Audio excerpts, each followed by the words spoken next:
राधे कृष्ण दोस्तों।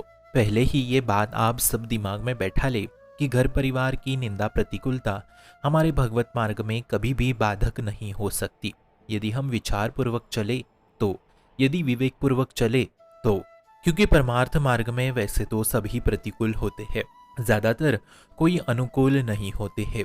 तो ऐसे में परिवार वाले तो सबसे ज्यादा प्रतिकूल होंगे, और परिवार वाले तो दोनों परिस्थिति में प्रतिकूल होते हैं।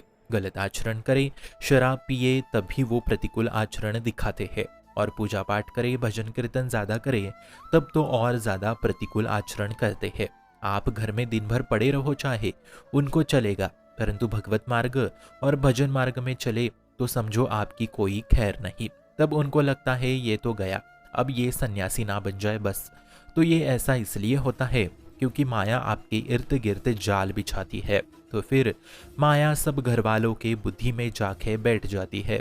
फिर घर वाले बड़े शासन से कहते हैं, कुछ भी हो आज के बाद ये माला जब भजन किया तो हमसे बुरा कोई नहीं होगा, ये सब किया तो हमारा मरा मुंह देखोगे, इतना तक लोग कह देते हैं। और इन सब के बीच साधक फंस जाता है। अब वो साधक सपने देख रहा था दीक्षा धारण करने की, परंतु यहाँ तो स्थिति ही अलग हो गई। छुप छुप के उसे माला जप करना पड़ता है। देखिए कलयुग कितना बलवान हो गया है, माया कितनी बलवान हो गई है। भागवतिक चीजों के लिए भी छुप छुप के काम करना पड़ रहा है, परंतु वही नास्तिक लोग दिन दहाड़े मांस शराब सबके सामने ग्रहण करते हैं, वो चलता है।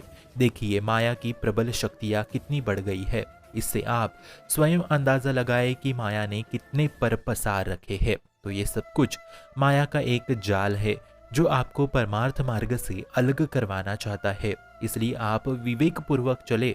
यदि कोई घर वाले निंदा भी करे, अपमान भी करे, तो चुप करके उसे सह ले, और आसपास मंदिर हो तो वहां जाके थोड़ा बहुत भजन, नाम जप, गीता पाठ आदि कर ले। साथ ही घर वाले नींद से उठने से पहले ही प्रातः 4 बजे उठ के अपनी माला जप पूर्ण करे।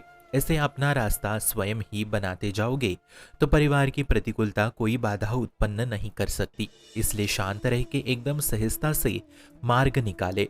ऐसी ऐसी सत्य घटनाएं होती है मित्रों कि घर वाले कहते हैं जरा भी वृंदावन जाने की बात की तो हम फांसी लगा लेंगे, यहाँ तक लोग बोल देते हैं। तो ऐसे में सच्ची बात तो यही है कि यदि आप प्रभु से विमुख हो तो आप मर ही चुके हो, जीवित थोड़ी हो। जिन हरि भगति हृदय नहीं आनी, जीवित सब समान ते प्राणी। अर्थात यदि मुख में हरि नाम नहीं तो तुम जीवित प्राणी की तरह हो। पुराणों में वर्णन आया है कि यदि कोई भगवत मार्ग पे चले तो देवता स्वयं परिवार वालों के दिमाग में बैठ के ऐसा मोह का नाटक रचाते हैं जिससे वो व्यक्ति भगवत विमुख हो जाए। वो ऐसा इसलिए करते हैं ताकि किसी को मोक्ष ना मिले, क्योंकि देवता लोग भी स्वयं मोक्ष से वंचित है, इसलिए जलन की भावना हेतु वे ऐसा करते हैं। ऐसा वर्णन देवलोक पुराण में मिलता है। परंतु मित्रों हमारा ये जीवन अमूल्य है, हमें इसे नष्ट नहीं होने देना है। अब हम यहाँ तक पहुँचे हैं तो आगे भी पहुँचेंगे। बस आप विवेक पूर्वक हो के चलो, चीजों को संभालो।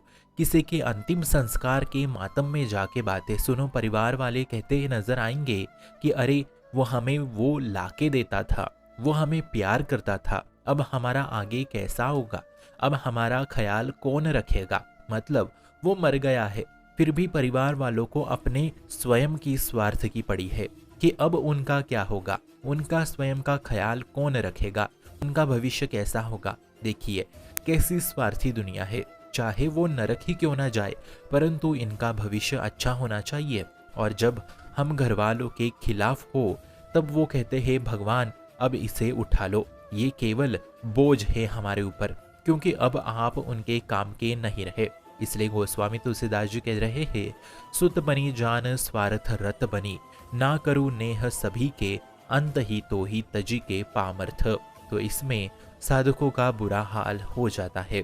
इसलिए कैसी भी किसी भी भाव से प्रभु का आश्रय लेके निरंतर नाम जपते रहे और विवेक पूर्वक विवेकता से चले तो मंगल हर तरफ से निश्चित है, निश्चित है, निश्चित है।